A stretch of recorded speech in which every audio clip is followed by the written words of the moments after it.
கிராமப்புறங்களில் ரதமாக வலம் வந்த மினி பஸ் சேவை மீண்டும் தொடங்கப்படுமா? தமிழ்நாட்டில் 1996, 2001ஆம் ஆண்டு காலகட்டத்தின் போது மினி பஸ் சேவை அதிக அளவு இருந்தது. மக்கள் தொகை குறைவாக கொண்ட கிராம பகுதிகள், குறுகலான சாலை வசதி கொண்ட பகுதிகளை கருத்தில் கொண்டு இந்த மினி பஸ் சேவை அறிமுகம் செய்யப்பட்டது. இதன் மூலமாக குக்கிராமம் வரை போக்குவரத்து சேவை சென்றடைந்தது.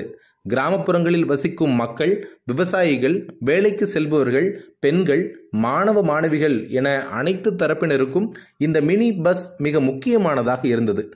அது மட்டுமல்லாமல் 90s கிட்ஸ் வாலிப பசங்களுக்கு இது ஒரு காதல் ரதம் என்று கூட சொல்லலாம். அந்த அளவுக்கு மிகவும் ஃபேமஸாக இருந்தது. ஆரம்ப காலத்தில் இந்த மினி பஸ் மஞ்சள் நிறத்தில் இருந்தாலும் காலப்போக்கில் பச்சை நிறத்திற்கு மாறியது. ஆனால் தற்போது எந்த நிறத்திலும் மினி பேருந்து இயக்கப்படவில்லை என்பது வருத்தப்பட வேண்டிய விஷயம். ஒரு சில ரூட்டில் மட்டும் 1, 2 என மினி பேருந்து இயக்கப்படுகிறது. கிராமப்புறங்களில் மூலை முடுக்கெல்லாம் சென்று வந்த மினி பேருந்துகள் தற்போது வெறும் காட்சி பொருளாக ஆங்காங்கே நிறுத்தப்பட்டு இருக்கின்றன. ஆண்டு கணக்கில் ஒரே இடத்தில் நிறுத்தப்பட்டுள்ளதால் அந்த மினி பஸ்களின் மீது செடி கொடிகள் சூழ்ந்தும் எலும்பு கூடுகளாகவும் காட்சியளிக்கின்றன.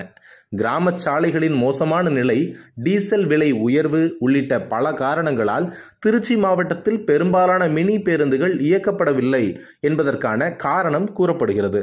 மினி பேருந்து சேவை நிறுத்தப்பட்டதால் கிராமப்புற மக்கள், குறிப்பாக மாணவ மாணவிகள் போதிய போக்குவரத்து வசதி இன்றி தவித்து வருகின்றனர்.